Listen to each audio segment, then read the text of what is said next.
Esta será una disertación diseminativo-recolectiva, como los monólogos del Club de la Comedia. Quizá los no filólogos no entendieron lo que quería decir por no estar familiarizados con los ensayos, con la crítica de Dámaso Alonso. El ejemplo clásico es este pasaje de La vida es sueño, de Calderón. Nace el ave y con las galas que le dan belleza suma, apenas es flor de pluma o ramillete con alas cuando las etéreas alas corta con velocidad, negándose a la piedad del nido que deja en calma, y teniendo yo más alma, tengo menos libertad. Nace el bruto y con la piel que dibujan manchas bellas, apenas signo es de estrellas, gracias al docto pincel, cuando atrevido y cruel, la humana necesidad le enseña a tener crueldad, monstruo de su laberinto. Y yo con mejor instinto tengo menos libertad. Nace el pez que no respira, aborto de ovas y lamas, y apenas bajel de escamas sobre las ondas se mira, cuando a todas partes gira, midiendo la inmensidad de tanta capacidad como le da el centro frío. Y yo con más albedrío tengo menos libertad. Nace el arroyo, culebra que entre flores se desata, y apenas sierpe de plata entre las flores se quiebra, cuando músico celebra de los cielos la piedad que le dan con majestad el campo abierto a su huida, y teniendo yo más vida, tengo menos libertad.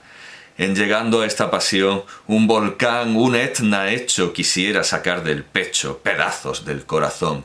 ¿Qué ley, justicia o razón negar a los hombres sabe, privilegio tan suave, excepción tan principal, que Dios ha dado a un cristal, a un pez, a un bruto y a un ave? Recoge esa agua, ese pez, bueno, no me acuerdo de qué animal, porque es tan críptico, pero el pájaro es el final. El arroyo es el cristal, no nace, pero claro, no lo recoge en el mismo orden, eso es cierto, y casi conveniente, para que uno se espere menos esto. El pez, primero el pez, claro, es en el orden inverso, primero el ave, luego el pez, luego el arroyo, al que luego llama cristal, y no sé, me he saltado al animal. Supongo que va también por el pez. Sí, claro, el ave. Bueno, en fin, en los monólogos del Club de la Comedia, exactamente de la misma manera, van apareciendo personajes, lugares y acciones dispersas que luego se juntan inesperadamente, casados por ese cura disfrazado del que hablaba Jean Paul en un ejercicio técnico puramente barroco. Pues bien, ha llegado el momento de mostrar la recolección de algunas cosas que he dicho estos días de Luis Álvaro, David Suárez y Ricardo Alcaraz, el bruto, el cristal, el bruto, el ave, etc., casándolas con unas inesperadas críticas contra la falta de originalidad de los dos últimos que he recibido, contra David Suárez y Ricardo Alcaraz, y que tienen tan poco fundamento como las del que me dijo que Ernesto Castro se limita a copiar la enciclopedia de filosofía de Stanford. Bueno, pues no me consta. Las críticas se pueden resumir así. Lo que dice David Suárez ya se había dicho mucho antes en memes, y me han mostrado algunos, casi todos de humor blanco y dignos de cabronazi o Natcher o Nachter o como se autoperciba. Y Ricardo Alcaraz, me dicen, no es más que una imitación de un canal norteamericano, Penguins Zero. Esto último es tan absurdo y estúpido que no merece consideración. Por esa regla de tres, todo el que hable de lo que se le cante el culo mirando directamente a una cámara estaría imitando a Penguins Zero, empezando por mí mismo y siguiendo por Carlos Arguiñano. Pero entiendo que lo primero está basado en la coincidencia de observaciones sobre una realidad común. Que coincidan los rasgos y esbozos tomados del natural es eso, natural, y hay que reconocer que muchos chistes se hacen solos para quien conoce mínimamente la técnica poética, como en esas numerosas anécdotas de grandes músicos que al darles una partitura completamente nueva terminaron de ejecutarla sin mirarla, porque ya sabían lo que tenía que venir. Aunque esto, desde luego, dejó de ser posible al acabarse el siglo XVIII. Ya dije a propósito de nuestros clásicos del siglo XVII que en realidad todos escribían lo mismo y que las obras eran intercambiables. Muchas veces Camillo de Ori y yo hemos coincidido en uno de estos apuntes del natural, y a él le han hecho acusaciones de todo tipo, mostrándole, en efecto, memes o tweets añejos que no podía conocer y que no lo condenan en absoluto como aforista.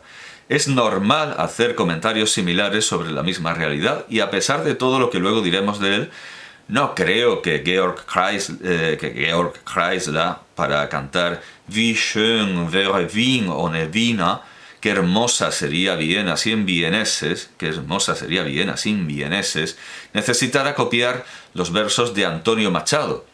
Sevilla sin sevillanos, qué maravilla. Creo que el genocidio es una pulsión primaria de cualquier persona razonable, y el poeta además puede permitirse decirlo, monetizarlo y cambiar un poco de opinión, porque parte de los que quiere exterminar al fin y al cabo van a sus conciertos y le llevan flores. Otra cosa muy distinta, y con eso me han llevado demasiadas veces los demonios, es que yo haga un apunte del natural sobre algo extremadamente recóndito y desconocido que acabo de desenterrar de las tinieblas del desconocimiento general, y a los 4 días vea reproducidos sin mi nombre tanto el comentario como el hallazgo. Pero no voy a dar nombres, ya que alguno de ellos ya está muerto. Y no como en la escena ya memética de los Simpsons, sino literalmente. Y yo no soy Lactancio. Si los epigramistas y aforistas Luis Álvaro y Camillo de Ori coincidieran en algunas de sus pequeñas obras con alguno de los grandes clásicos, como Marcial, Leon Battista Alberti, Peccadelli, Leonardo, Voltaire, Pascal, La Rochefoucauld, La Bruyère, Lichtenberg, Jean-Paul, Schopenhauer, Whistler, Degas, Wilde, Shaw, Chesterton, Bers, Altenberg, Valéry, Urmuz, Harms, Gómez de la Serna, Jardiel Poncela, Letts o Choran, sería absurdo acusarlos de ser unos agregadores de ideas ajenas. Claro, es que he pronunciado Choran a la francesa también, Sioran. Imagino que los franceses a lo mejor lo llaman Sioran. Sería rematadamente absurdo reducirlos a la imagen darles la acusación impía, no solo injusta sino impía, de ser unos agregadores de ideas ajenas, como la nefanda y lucrativa página Cabronazi, sino que más bien habría que alabarlos por formar parte, hasta de manera inconsciente, de la gloriosa comunión de los genios, y quien no sea aún tenido por tal debería estar alegre por coincidir con ellos, toda vez que las coincidencias son, en el fondo, muy infrecuentes, incluso cuando se juega con los mismos trebejos. No creo que Luis Álvaro tuviera presente la película El viento se llevó lo que, de Alejandro Agresti, de 1999, para crear su espectáculo Desorden puto vida mium es. Y al oírle que la F es una E de puntillas, no he podido dejar de peinar las 1592 páginas del Total de Greguerías de Ramón Gómez de la Serna, demostrando no solo que no ha emprendido un trabajo perdido haciendo algo que seguramente ya habría hecho este escritor, no lo hizo, sino que además esta pesquisa me ha demostrado que el propio Gómez de la Serna, en lugar de cubrir todas las posibilidades de la F, se repite, diciendo en la página 618 que la F es el grifo del abecedario, y en la 824 que a la F hay que abrirla el grifo para pronunciarla bien, además con laísmo. Pero además, en el caso de David Suárez, el intentar desacreditarlo porque tal o cual pieza de su discurso parezca provenir improbablemente de tal o cual fuente, no tiene sentido alguno, porque su obra es el discurso, el sermón moral, que es de lo que precisamente carecen los tweets y las páginas de memes, aunque el propio Suárez haya hecho tweets. con catastrófico resultado. Además, a esta gente cuya cultura depende solo de tweets y páginas de memes, las verdaderas referencias y préstamos que Suárez toma de los clásicos del humor tienen por fuerza que escapárseles, cuando dice, por ejemplo, que algo ha vuelto en forma de chapa. Estos reproches son como decirle a Udrid o Udrid que la canción de la cebolla que cita en el sitio de Zaragoza, o a Tchaikovsky que la marsellesa que cita en la obertura 1812, no son suyas. Es decir, sería no haberse enterado de nada. O sería como creer que Horacio arrojó su escudo en la batalla cuando está imitando un pasaje de Arquíloco.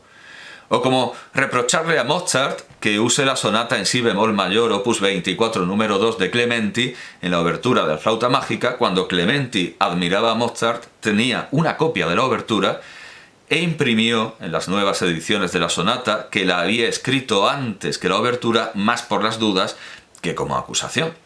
Además, David Suárez, cuando puede y es oportuno en el discurso, nombra de palabra sus préstamos, como hace Mozart con Una cosa rara de Martini Soler en Don Giovanni. Es normal, por otro lado, que la obra retórica de Suárez sea más fácil de improvisar, habiendo dejado ya claro que las mayores condiciones naturales de Álvaro y Suárez no eximen, las mayores o menores condiciones naturales de ambos, no eximen a ninguno de los dos del trabajo. Y aún así, la obra de Suárez será más fácil de improvisar que la obra poética de Álvaro. Retórica viene de la voz griega que significa fluir, y la obra de Suárez fluye con sus razonamientos en dirección a la verdad, en tanto que poética viene de la voz que significa hacer.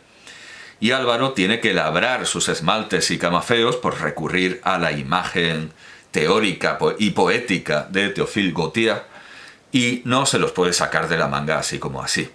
Pero si Suárez siempre tiene la realidad a mano, Álvaro tiene que crear una nueva, lo que explica que repita sus números con más frecuencia como hacía Gila, o como hemos visto que hizo Gómez de la Serna, puliendo aún más su greguería y dándole una nueva versión. No obstante, Luis Álvaro también tiene obras discursivas, sus canciones.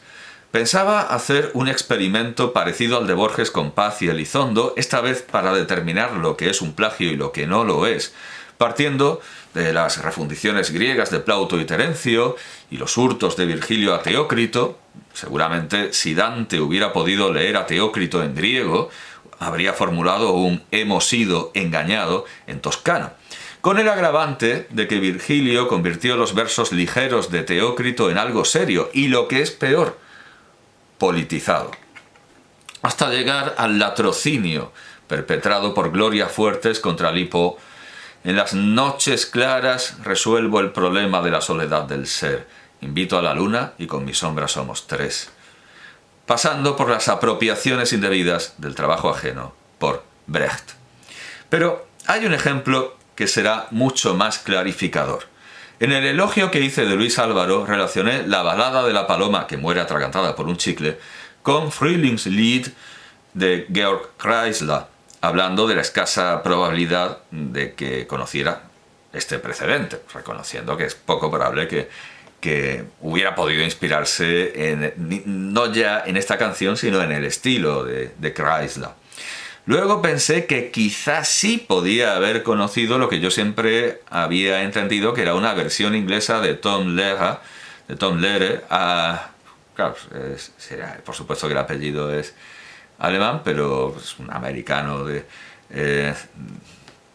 los pies a la cabeza.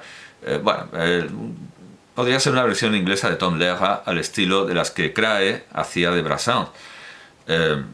Su canción Poisoning Pigeons in the Park, envenenando palomas o pichones en el parque. Pero resultó ser que aunque Kreisler la grabó primero, la copió de Lehrer, a quien escuchó en Nueva York y del que le habló a su antiguo colaborador Gerhard Bronner. Bronner testimonia contra Kreisler, diciendo que cuando se hace el sueco y dice que no lo conocía, que cuando estaban en Nueva York y Bronner colaboraba con con Kreisler le habló entusiasmado de las canciones de Lehrer, que al final copió. Tom Lehrer, que era un profesor de matemáticas superdotado, estaba ahí en la Phi Beta Kappa, estaba en las mejores universidades, estaba dando clase en las mejores universidades de Estados Unidos y solo hacía humor como ocio y no por dinero, se lo tomó con elegancia, agradeciendo a Kreisler dar a conocer su obra en alemán. En tanto que este se defendió como gato panza arriba en sus memorias Die alten bösen Lieder, las viejas malas canciones de 1989, diciendo que a lo mejor alguien habló a Lehrer de su canción o que quizá se les ocurrieron los mismos versos a los dos, lo cual es bastante improbable porque una cosa es una idea y otra los mismos versos, sin dejar de añadir lo que sería una prueba incontestable en un juicio salomónico. Menospreció el artificio de combinar una letra horrible y una música alegre, y además mintió diciendo que Lehrer se había quedado estancado en ese mecanismo, cuando sus canciones tienen mucha más variedad que las de Kreisler, a pesar de que éstas proceden del plagio y de la explotación de muchos autores, de sus amigos y de sus mujeres, ya que era definitivamente un Brecht tardío, un autor que hay que tener en las bibliotecas, pero con una marca infamante. Creo que Camilo de Ori, o yo, o cualquier otro verdadero creador, estaríamos dispuestos a admitir que quizá otro escribió antes algo de lo que nos sentimos orgullosos, y estamos dispuestos a darle la primacía en el tiempo, e incluso el título de inventor, pero no estaremos dispuestos a decir que es una tontería. Esto me ha pasado muchas veces. Primero niegan haberme copiado y luego me dicen que lo que me han copiado no es para tanto y que es una tontería. Entonces, si es una tontería, ¿para qué me lo copian? Es que además de ladrones son tontos. En el aula y con los trabajos de carrera, incluso tesis, igual, cuando los pillo copiando, me dicen que no es para tanto, que no han hecho una muerte, incluso me llegó a decir una, a pesar de que para ellos los títulos y las notas de las que presumen son la mayor cosa del mundo. El vals de Lehrer sobre envenenar palomas, que no por vals era vienés, Kreisler también usó la vals tal cual en crudo, en otra la vals de Ravel en otra canción, y seguramente muchos espectadores creerían que la composición era suya, porque claro, es un vals vienés, pero era un plagio crudo y sin dar ningún royalty, ningún tipo de derecho a Ravel. No solo pasó al alemán. Evidentemente, Kreisler copió a Lehrer y puso la letra en alemán, pero es que además Nacha Guevara lo cantaba como... sí, ya, desde luego reconociendo los derechos, creo. Nacha Guevara lo cantaba como Envenenando palomas por Plaza San Martín. Y Bill Oddie como Persecuting Pigeons in Trafalgar Square. Persiguiendo, porque lo de envenenar era muy fuerte, ¿no? Persiguiendo palomas en la plaza de Trafalgar. Ya iba siendo hora de que en este mundo de corta y pega, alguien como Luis Álvaro recuperara la energía de Ramón Gómez de la Serna y Tom Lehrer, su energía y no sus erga, no sus obras, sino la capacidad para producirlas, esa energía en lugar de refreír sus obras, y nos ofreciera sus propias letras de puntillas y sus propias palomas agonizantes.